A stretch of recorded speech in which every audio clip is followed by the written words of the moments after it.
Hi guys, it's Addie Hi Kenzie from Florida Parks After Dark, and we are back with another Disney read-aloud. This time, in honor of the next Toy Story movie coming out, we are going to be reading Toy Story 4 in this great Pixar storybook collection that we have. So, as I said, because the next Toy Story movie is coming out in just a little over 2 weeks, we figured we'd catch you all up with what happened last in the franchise. So sit back, relax, and enjoy the story. Toy Story 4, A New Purpose. Lightning flashed across the sky as Andy ran into his room with an armful of toys, but he had accidentally left RC outside.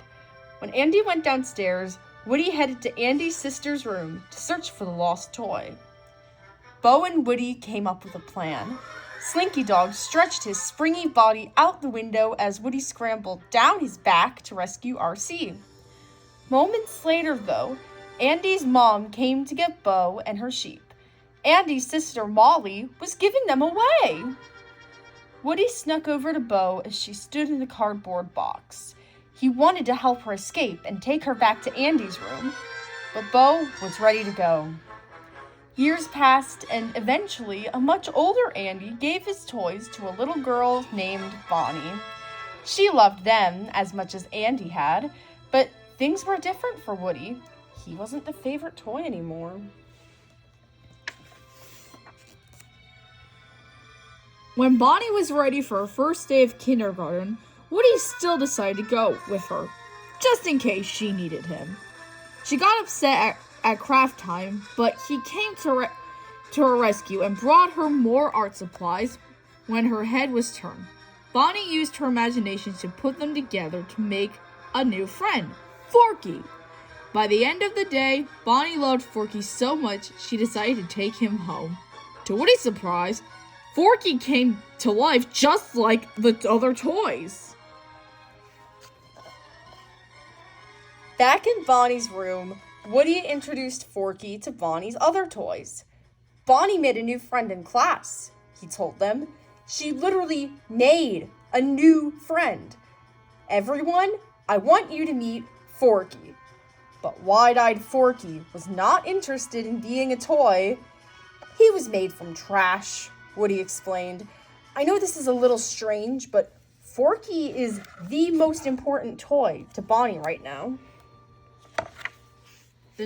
The next morning, Bonnie and her family were going on a road trip. She loaded up the RV with her toys, including her new favorite, Forky. One evening, Buzz Lightyear broke the news to Woody that Forky was climbing out of the moving RV.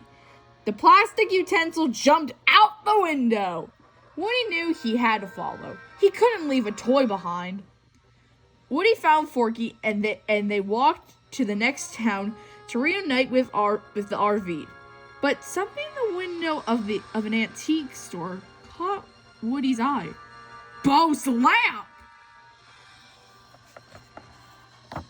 Woody and Forky entered the store, but instead of Bo, they found a doll named Gabby Gabby. Woody introduced himself and Forky, but Gabby Gabby wasn't all that interested in Forky. Instead, she pointed at the voice box sewn into Woody's chest. You have what I need, right inside there, she said.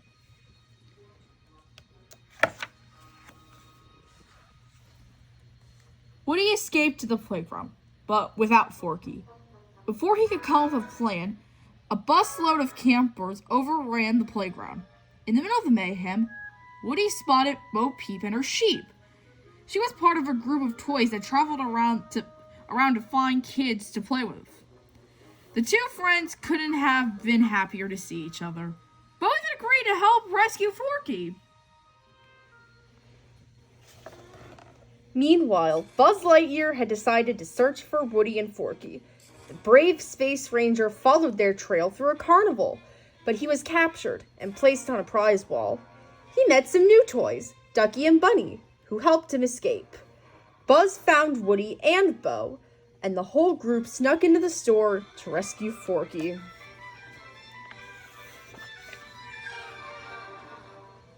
Bo Bo pointed to a glass cabinet across the way. That's most likely where your Forky is being kept. Getting to it meant crossing a wide aisle that was patrolled by Dragon, the shop's tough-looking cat. Woody wanted to get Forky fast. He ran across the aisle and climbed up to the cabinet, but it was locked. Gabby's dummies surrounded the toys and captured Bo's sheep. The toys escaped, but Gabby had Forky and the sheep. Bo needed to come up with a new plan. She took Woody to meet Duke Kaboom, Canada's greatest stuntman. Bo thought Duke could jump across the aisle to the cabinet and rescue Forky and her sheep. But Duke wanted no part of it. He remembered how he disappointed his kid when he failed to make a big jump. That was long before, and Duke hadn't jumped since. "Be the Duke you are right now," Bo encouraged. "The one who jumps and crashes."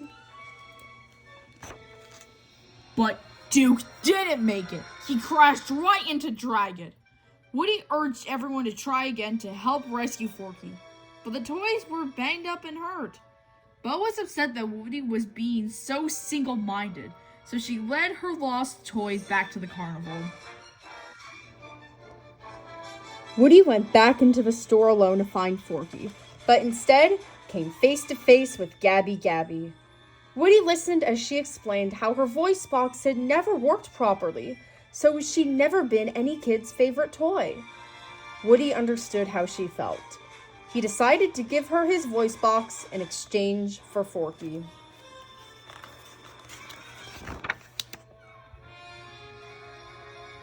Woody knew he needed Bo's help to find a kid for Gabby, and luckily, Bo agreed. While Woody encouraged Gabby to be who she really was, Bo helped find the perfect little girl for her. She found someone who was lost and needed a friend. It was a perfect match.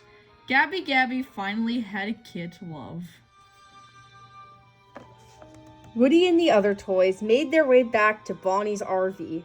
Everyone was happy to see Woody, and he was even happier to see Bonnie reunited with Forky. He had done the job he'd set out to do. It was then he realized that there were kids and toys everywhere who would need his help.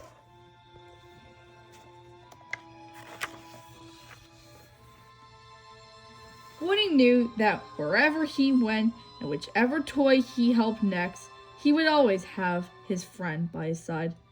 They were partners now, to infinity and beyond. The end. All right. Oh, that's Wally. That was Toy Story 4 from this great Pixar storybook collection. So if you enjoyed the read aloud, give it a like. Tell us in the comment what other stories you'd like to hear or what other Disney-related content you'd like to see. Because we live near the parks, so we will gladly show you anything you'd like. And subscribe to the channel if you haven't yet. We are so thankful to everybody who helped us surpass 10,000 subscribers, and 11,000 is coming up really fast, so, Thank you for everything. And as always, have a great day or night or whatever it may be for you. Later, partners!